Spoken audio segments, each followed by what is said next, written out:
안녕하십니까. 저는 와이즈넛의 대표 강용석입니다. 저희 와이즈넛은 2000년에 설립된 이래 검색 엔진, 그리고 텍스트 마이닝 엔진, 그리고 최근에 챗봇 엔진에 이르기까지 언어에 관련되어 있는 인공지능 기술을 시장에 공급해 오고 있는 회사입니다. 특히 이 분야에 있어서는 국내 1위 기업으로서의 자부심을 갖고 있는 회사입니다.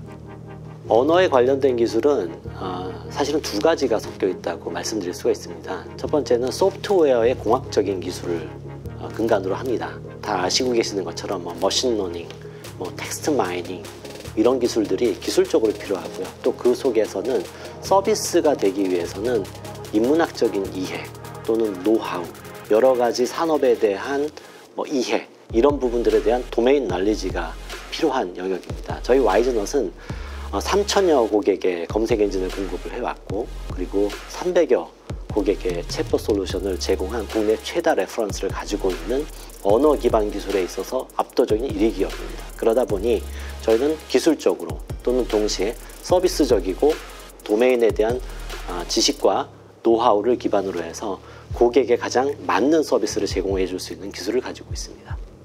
다 아시는 것처럼 인공지능이 발전할 수밖에 없는, 또 인공지능이 시장의 니즈가 계속 발생할 수밖에 없는 이유는 저는 개인적으로 인구의 감소를 말씀드릴 수 있을 것 같습니다.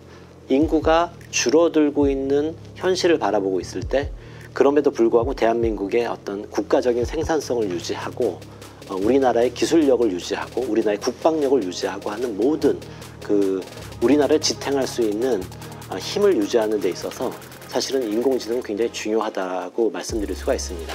우리가 갖고 있는 집약된 기술을 가지고 우리가 인공지능 산업을 키워나간다라고 하면은 글로벌한 국가의 경쟁력도 확보해 갈 수 있다고 생각합니다. 그렇기 때문에 이 시장의 전망은 너무나 밝다라고 얘기할 수가 있습니다. 멀지 않은 미래에 지금의 인공지능보다는 한 단계 더 업그레이드되고 다른 차원의 어떤 기술로서의 인공지능, 바로 그런 분야가 우리에게 다가올 거라고 보고 있습니다. 저희 와이즈넛은 바로 우리가 가지고 있는 이런 대화의 수준이 데이터를 넘어서서 또 뭔가를 더 추론하고 예측할 수 있는 인공지능 기술로 발전하기 위해서 여러 가지 기반 기술들을 실험하고 시도하고 있습니다.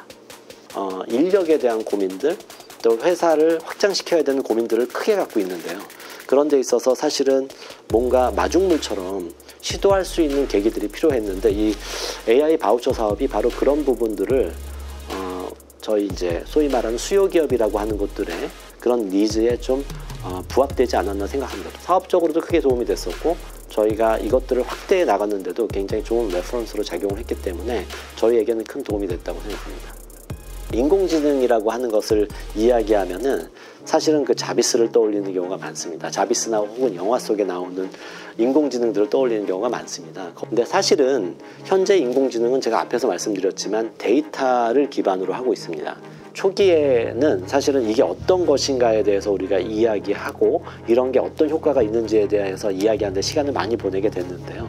요새는 이제 레퍼런스도 많이 생기고 또 그 자체로서의 효용성들이 이제 수치로도 드러나고 이렇게 되면서 좀 많이 편해진 게 사실인 것 같습니다. 그리고 그렇게 이런 것들이 좀 편해지게 된 이유는 결국에는 바우처 사업이나 정부가 여기에 예산을 써서 여러 사례들을, 여러 실증 사례들을 계속 시장에 보여줘 왔었기 때문에 좀 가능해졌다라고 저는 생각합니다.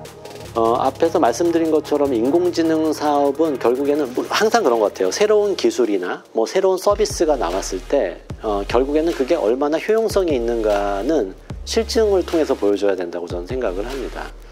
이론적으로 아무리 설명을 해도 좋아, 이론적으로 좋지만 과연 저게 내 비즈니스에 도움이 될 수 있을까? 우리가 예를 들자면 그냥 특수한 업무인데 저게 가능할까? 이런 식의 생각을 하게 되는데요. 이런 사업을 통해서 저희가 바로 그런 실증적인 사례들을 많이 발굴을 했습니다. 저희 챗봇은 대학교에 입학 관련된 안내도 해주고요. 진로 상담을 해주는 용도로도 쓰입니다. 병무 상담을 하는 데도 쓰여지게 되고요. 화장품 회사에 콜센터에 문의 오는 어떤 일정한 질문들에 대해서 답변을 해주기도 합니다. 금융권에서 상품 안내도 해주기도 하고요. 이 각각의 인더스트리 또 각각의 그 인더스트리에서 해당하는 업무들 뭐 이런데 굉장히 많은 그 사례들이 바로 이런 사업을 통해서 만들어졌고요. 이런 모델을 가지고 사실은 이제 설명해 줄 수 있는 케이스들이 많이 생겼죠.